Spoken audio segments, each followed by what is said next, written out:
Yun, good morning. At tuturo ko sa inyo ngayon ay yung don't know what to do, don't know what to say, yung mga chords niya.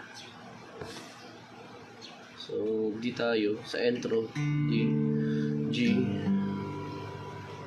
D, at saka G. So, yung plucking niya ganito lang.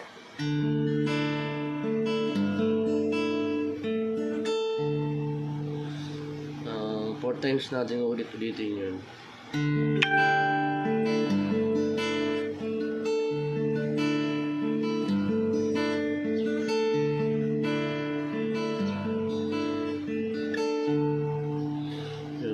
Intro pa lang yun.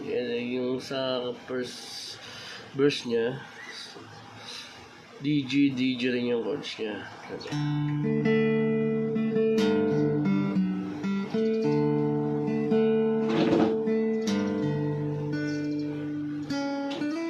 Yun, nag-C sharp tayo dun. Tapos D, G.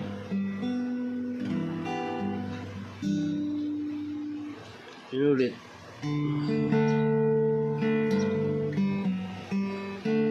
So, mga gusto mag-finger styles, ganito yung ano niya, plucking niya.